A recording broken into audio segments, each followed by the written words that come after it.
Hey, I'm NichBoy and welcome to Pocket for Monday, the 22nd of February. Today, a link to the past, an artist excels, and friends. I always like Gunther.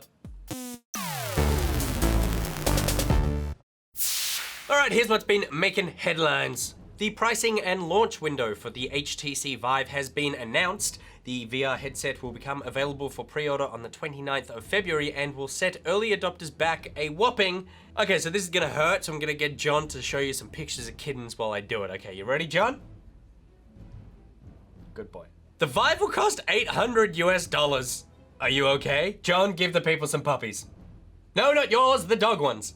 Alright, so the entire package will ship with the headset, 2 controllers, and 2 sensor boxes. Much like the Oculus, the Vive needs some pretty hefty PC hardware to run it, so if you're interested in mortgaging your house for VR, make sure you check your PC meets the required specs first. Gears of War 4 will run at 60 frames per second, according to the game's producer Rod Ferguson. It's been a while since we've heard from the developer, The Coalition, and it appears ambition is what's keeping them quiet. Very few games have been able to maintain that frame rate on the platform, and particularly shooters. Halo 5 Guardians managed to achieve it by implementing a variable resolution, but we're not sure how the Coalition are going to achieve this for Gears 4. The producer of BioWare's Dragon Age franchise, Mark Darrah, caused a stir over the weekend when he tweeted a poll asking, "Would you play a Dragon Age tactics game?" In another tweet, Darrah clarified, "Tactics as in a game like Fire Emblem or XCOM." The poll received a resounding yes, with almost 80% of 12,500 votes in the affirmative for some Fire Emblem-style dragon hunting. The Brazilian ratings board has filed a listing for BioShock The Collection for PC, PS4, and Xbox One. It feels like every other week there's a ratings board somewhere out there in the world that ruins it for publishers. Given there's no official word from 2K, we can only assume that this collection brings BioShock 1, 2, and Infinite together. It'll be a pretty great addition to the PS4 and Xbox One. However, it will be a hard sell to PC gamers who already have had cheap access to all 3 games if there's no substantial tweaks.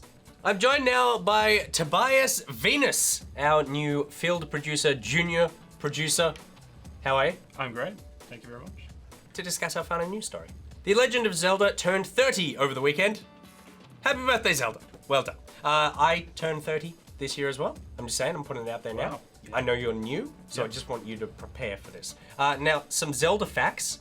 The original adventure released in Japan on the 21st of February 1986. Same year I was born, Toby. Just keep that in mind. April 23rd. On the Famicom disk system. So it actually came out on a floppy disk a year before it came to the NES as well, so in 1987. Have you played the Zeldas? Do you like them? I've played every single Zelda game, and I've finished 0 of them. Right, I was about to say, oh, a Zelda professional, but no, still an amateur. No, I either don't like them or I'm very stupid. Right, why don't you like them? I think they're amazing. Right, you're just not good at them? Yeah. Yeah. Puzzles. Yeah. No. Puzzles. Not good enough. Games. No bueno. No. Yeah. Just games in general. That's why you're a junior producer.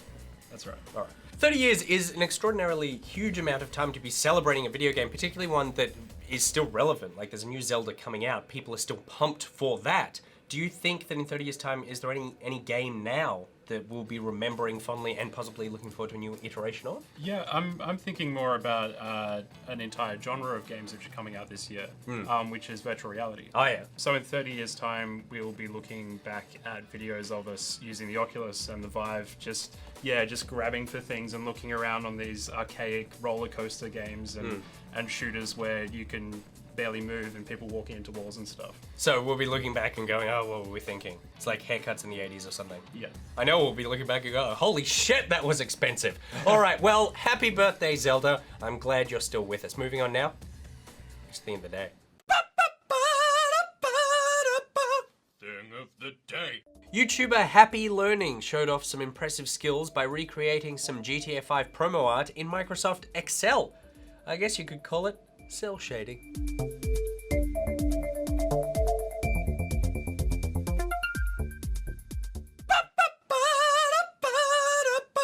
Thing of the day.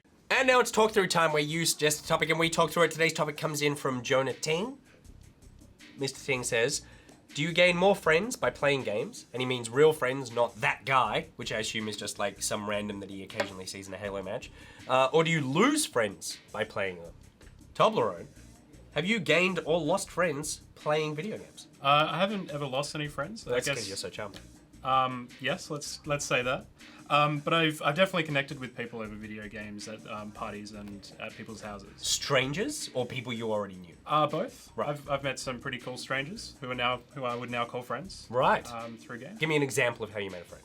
So when you rock up to a party and you see a bunch of people sitting around playing Halo on an Xbox or something, you've already got a shared experience there because you all know how to play Halo. You jump in, you kill each other a few times, and you're all best friends. Great. Right, okay. Yeah.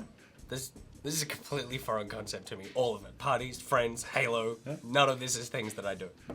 So why do you think games facilitate that more than just, going up and saying, "Hi, my name's Nick, I'd like to be your best friend"? There's a few reasons why games allow people to make friends quite easily rather than just saying hi. One of them is vicarious pride. So when you're teaching somebody to play a game, you have the same effect that children and parents have, where you teach someone to do something and then as soon as they start succeeding, you feel really good. It's like when I taught John Dota.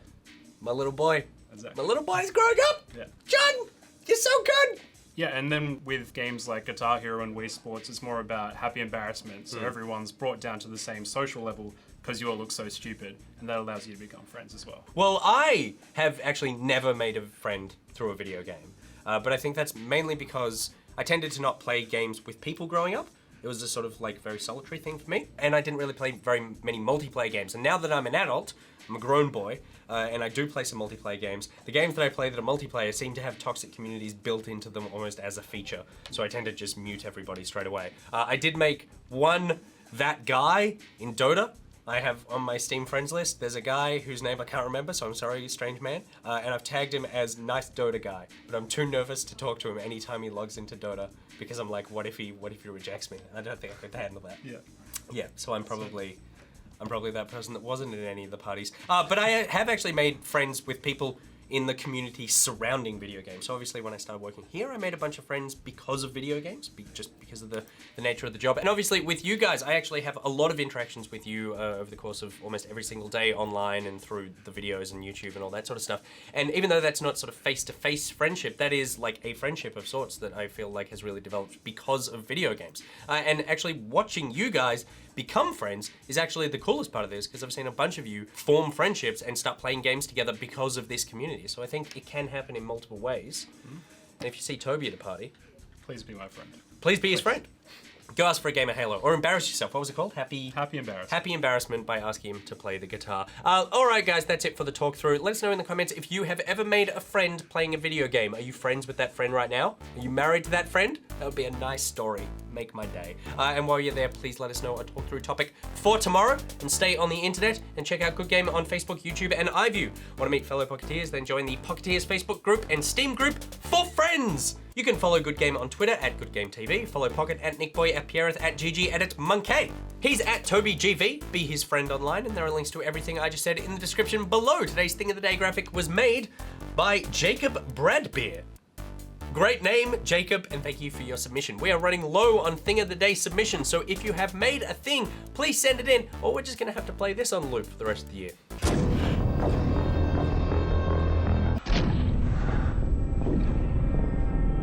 Until tomorrow, NichBoy out. Tobias out. Was that a question? Like you didn't know if you were out? Yeah. Do you want to be my friend?